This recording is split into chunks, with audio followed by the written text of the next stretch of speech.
Is popularity a good thing? I don't think many of us would disagree in saying that games such as Genshin Impact, Honkai Impact, and Arknights are arguably some of the more well-known and most popular gacha games, with Genshin Impact obviously reigning supreme in that category. But the question I want to ask today is it a good thing? Not necessarily for other games, but in general. Popularity is often defined as something really good because at the end of the day it generates a lot more revenue since more people and more players are attracted to play the game, start the game, and spend money on the game. And if you're enjoying a game such as Genshin, or you're enjoying a game such as Arknights, the more money the developers have, it usually means the more they can do, whether that be creating a sequel or another gacha game, whether that be adding more to the current gacha game that you're enjoying. Or it could even just be continuing on in the development process of that current game. All of those things are objectively good, in my opinion. They're good for that game, they're good for that community usually.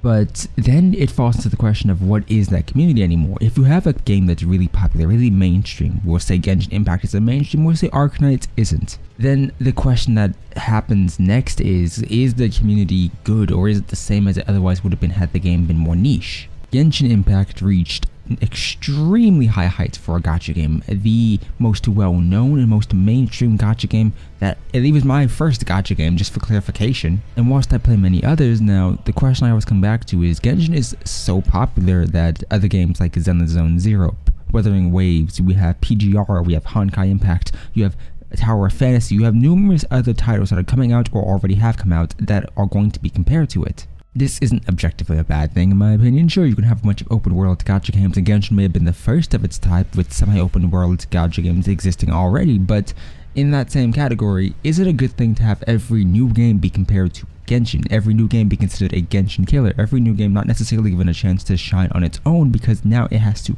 contend and compete with Genshin Impact? And is Genshin Impact's popularity a good thing for itself? Let's be honest here, a lot of individuals may not have played other gacha games to begin with, and Genshin released at a perfect timing. It released in the midst of a pandemic, it released when everybody was stuck at home, it released when a lot of individuals didn't have anything else to play because Cyberpunk 2077 was a flop, at least later on. And sure, it's had its pitfalls, but let's be honest, a lot of individuals don't necessarily have an alternative to play at the moment. So when we're discussing the game itself, when discussing its popularity, we have to take into consideration that a lot of individuals who otherwise may not have been interested in the genre or type of gacha games that exist are interested in Genshin Impact, and as such it's drastically altered what is considered a community by that game. The fan base is massive, but how many of those fans have played other gacha games? How many of those fans are used to the culture of other gacha games or the systems in those games? Previously, I had stated that Genshin Impact has the most toxic or negative community, and I still stand by that opinion. It's the largest community. Makes sense it's going to have the most negative one because in comparison to Arknights' bad community or Blue Archive or other games' bad community, Genshin has such a large one that it overshadows all of those. Genshin's community isn't necessarily cohesive. They all don't agree around one similar topic. You will find numerous different areas in which people disagree and vehemently despise one another, or vehemently despise certain content creators. I think the content creators in that community kind of do know that. I find that other communities, Blue Archive, Arknights, Honkai, etc., PGR even, have much more cohesive communities and they agree on certain topics, disagree on others, but it's less serious and less of a detrimental effect on newer players. So then, once again, is it a good thing? Is it a good thing to have all this revenue, all these people, all these newcomers enter into your game, and so many of them never having played another gacha before and never really willing to accept what a gacha game is at its core? A lot of individuals will find it way easier and way more accepting of spending money in a game if they're used to other games. But if Genshin is your first gacha game and you are absolutely unwilling to waver on that spot, sure. But then the question that happens next is that individual going to punish or in some way look down on others who spend money on the game and insult them constantly, or is it just going to be a have your own fun and do what you want type of thing? I'm not saying either one is bad. What I am saying though is the community isn't centered around a similar topic. The community isn't centered around previous experience. The community isn't used to gacha games as a whole because you have so many newcomers.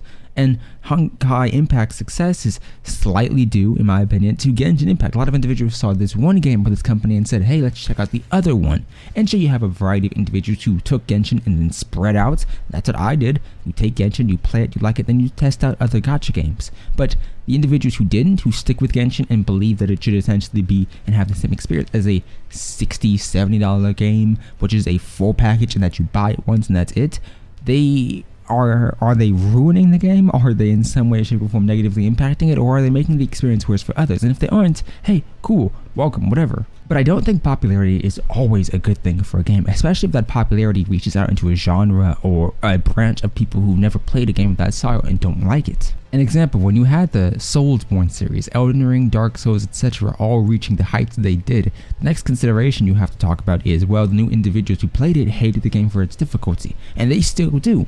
And in that same vein, sure, the game series is popular. Sure, it brought a lot of newcomers into the game, but you also have a lot of people who just refuse to budge and refuse to play it and vehemently hate it. And does that impact other people's perception of the game? If you talk to 2 people who say the game is great, it's hard, but it's great and it's amazing, and you talk to 6 who say they hate it, they couldn't get past the first boss and it was the worst experience of their life, then we're more inclined to believe the 6 because not only do negative experiences stick with you more, but at the same time, it's a larger group, a more vocal group. If people who love Genshin say it's a gacha game and that's it, that's one thing. People who hate it say it's the worst game ever and it was a absolutely terrible experience, then that drastically alters the perception people have of it. I don't recall many other communities branching out and leaving negative reviews on other gacha games. I don't recall other communities having such a negative impact on the voice actors of their game. I don't recall the community being so split on character releases, on gameplay, on decisions made by the company, on VAs, on simple decisions made by community members, content creators. Genshin Impact does have a negative fanbase, and that fanbase does affect the game in numerous different ways, and it does garner a negative reputation. So if that fanbase is so large because Genshin is so mainstream, and Genshin, keep in mind, originally was compared to Breath of the Wild, it was called a Breath of the Wild clone, and now every other gacha game is called a Genshin Impact clone or a Genshin Impact killer. What is this cycle? And is it a good thing? Because if every new game has to contend with Genshin, theoretically of course, they don't actually have to contend with it, is the cycle that Genshin Impact has unintentionally created a good thing? Is Genshin's popularity good not only for the game itself, but as a whole? I am a firm believer that Blue Archive isn't necessarily the most popular game, but the community itself is amazing in my opinion. The same thing goes for Arknights. It had its popularity, it kind of calmed out a little bit, and now it's a really great community. And a lot of people do hope that Genshin Impact reaches its peak, and then as more games come out, it kind of settles. And while I do hope that the community does settle down, and I do hope that the game does continue to grow and continue to have good revenue, I also understand that because of how the game was marketed and because of how many people heard about it and how many videos are there and how popular the community is and how popular the game is, it may not settle down. So I want your opinion. What games do you think have negatively impacted by popularity, whether that be their own popularity or the popularity of other gacha games? What negative or positive experience and influence can the growth and the hype and the popularity of a series, game, or company really have on not only the experience that you're having, but the experience of other players? And would you define it as a positive or negative thing overall? My name's been Shikai. If you've enjoyed, join the Discord server, consider subscribing and leaving a like down below. And I hope to see you next time. Goodbye.